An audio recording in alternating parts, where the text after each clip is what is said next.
illallah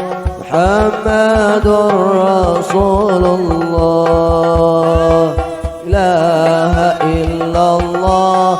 Muhammadur Rasulullah miftahul jannah la ilaha illallah.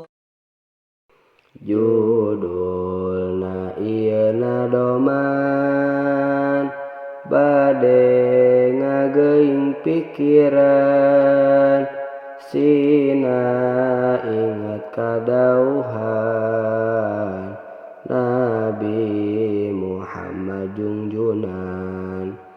kumaca ieu pepeling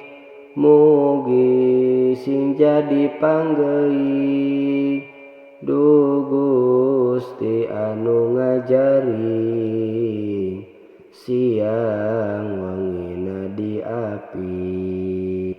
hodang ti kubur tetela jalma jadi rupa-rupa teu sarua jeung asalna sakumaha ge amalna hiji awak ngaguruntul gulang-guling awak wungkul nu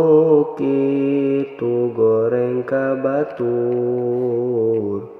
jeung tatangga embung akur ari anu kaduana jeung babi taya bedana kana salat lalawara ninggalkeun bari dihaja tilu nu beteungna kembung eusina ku seuneu hurung kana jakat eta embung akhirna bakal kaduhung ari anu kaopatna geuting ngocor ti bahamna anu kitu akibatna teu jujur dina dagangna ari anu kalimana awak kacida bauna nu maksiat di duniana cilaka di akhiratna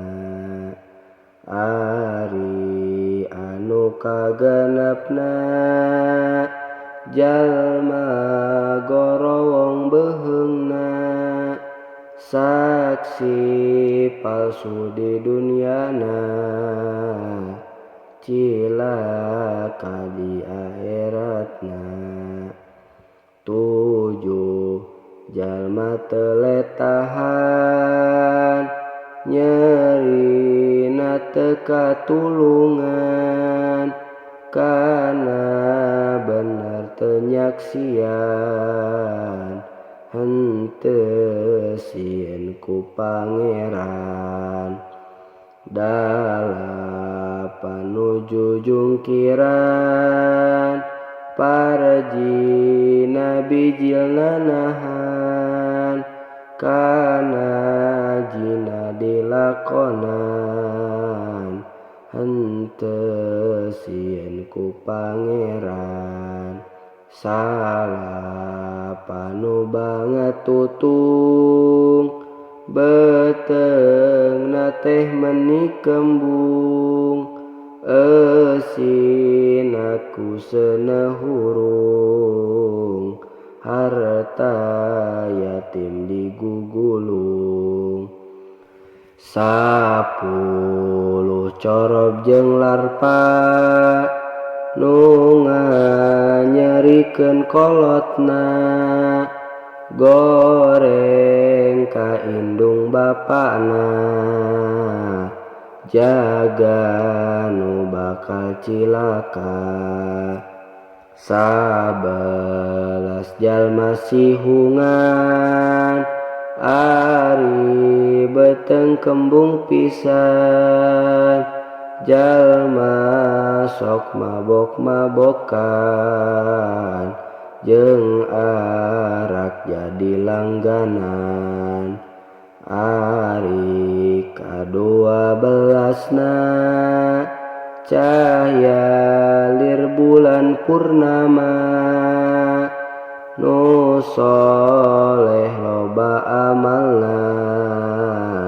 bager tur sae akhlakna.